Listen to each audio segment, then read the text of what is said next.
Galnet News Digest, 26th of February, 3311.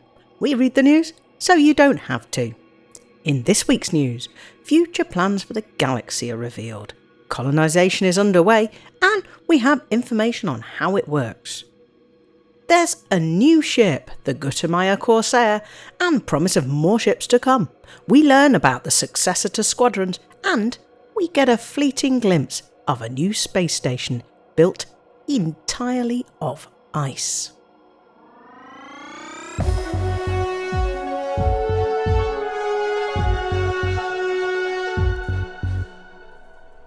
The Pilots Federation has announced its roadmap for the remaining 10 months of the year 3311. Colonisation and the rest of the Trailblazers initiative has already started, but we're promised 2 new features later in the year. The first of these will be Vanguards, described as the spiritual successor to Squadrons, with features to make it easier for commanders to work together. The second, unannounced feature will come at the end of the year. It seems the Pilots Federation has learned how popular new ships can be, because it'll release 4 new ships this year, one in spring, summer, autumn and winter. The first of these ships is the Gutamaya Corsair.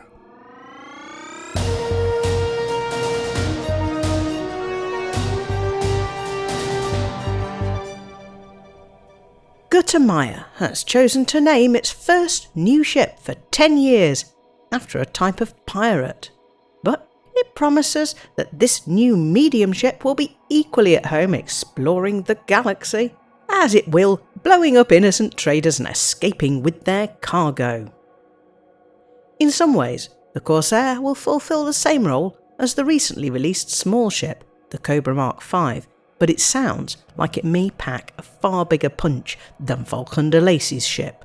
With size 7 thrusters for speed and mobility, capacity for a large cargo hold, and some decent hardpoints, it will be able to haul cargo, defend itself and travel long distances. Gutamaya says it is making a point of developing the best all-round medium ship ever. So, the Python Mark I and the Great Mark II may soon be up against some stiff competition.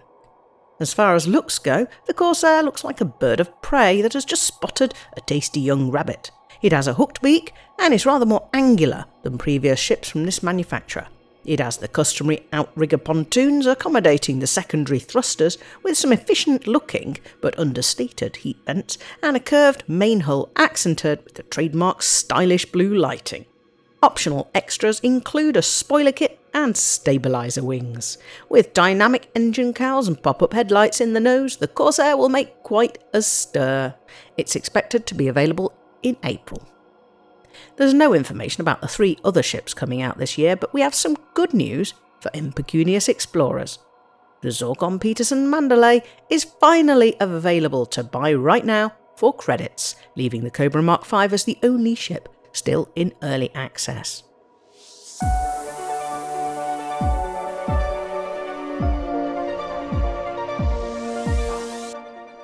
Another thing that's available right now is colonisation.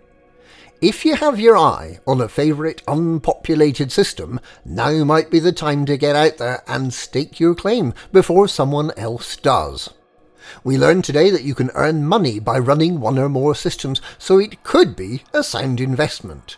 Even better, in exchange for ARCs, you get to choose a name for your starport.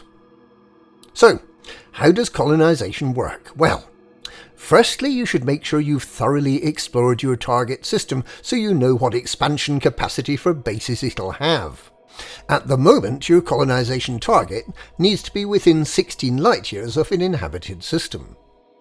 You go to the system colonisation contact at a starport, pay your 25 million credit reservation fee, and choose your system in a galaxy map-style interface.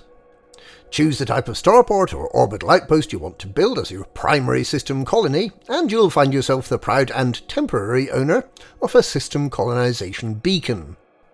You have 24 hours to deploy that beacon in your chosen system, or you lose your claim.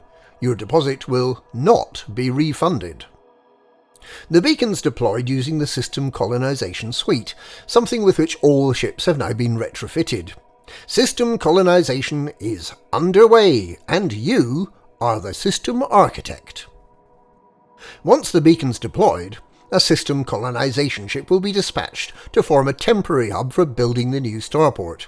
It may take some time to arrive, but once it's there, the system architect has 4 weeks to deliver the needed mined and purchased commodities to establish their colony station. It's all or nothing.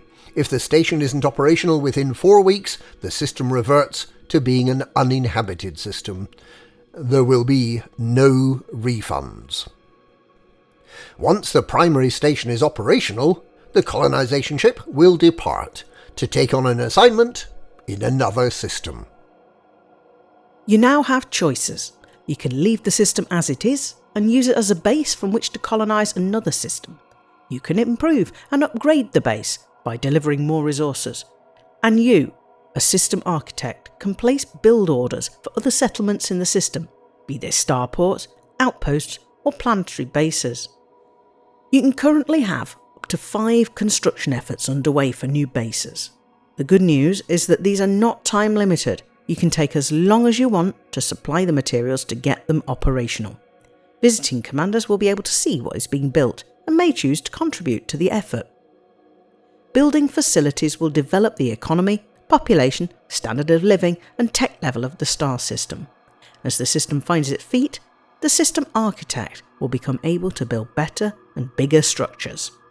And there's a reward for doing all this. System architects will derive a weekly income from each system under their control, with larger and more developed systems delivering a larger income.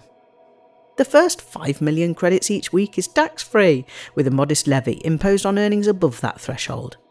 System architects will also get a small discount for ships and outfitting in any of their systems that have at least 10 facilities.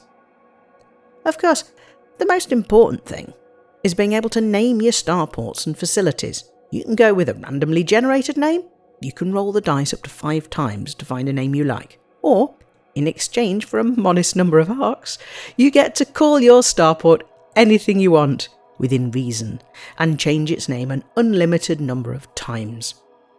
Only completed starports and facilities can be renamed, with spaceports receiving their new names on Thursdays and all the other facilities being renamed when the system architect next visits them. So, a steady income and naming your own starports. Colonisation is beginning to sound quite interesting, isn't it?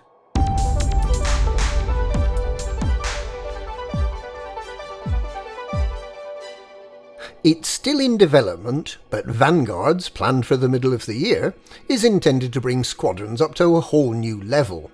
With a shared communication space even for commanders not currently flying their ships, Vanguards is intended to facilitate and reward working as an organised group.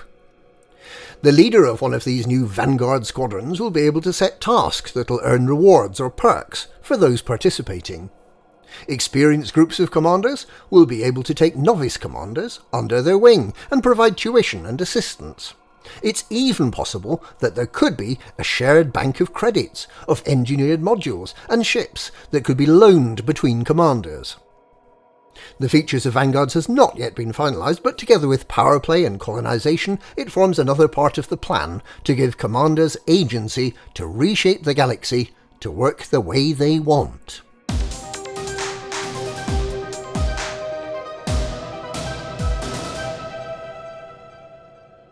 If you watched the Pilots Federation presentation, you'll have seen some exciting hints of what's to come. The new refinery contact can convert your mined ore into valuable metals at only a modest fee. As you can see, the commander making this transaction has become quite wealthy from trading metals. But coming sometime soon will be customisable space stations, including fancy versions of the Coriolis and Asteroid bases hollowed out of solid ice. Just look at those translucent walls. How cool is that? And that's this week's Galnet News Roadmap Roundup. Galnet News, we read the roadmap so you don't have to.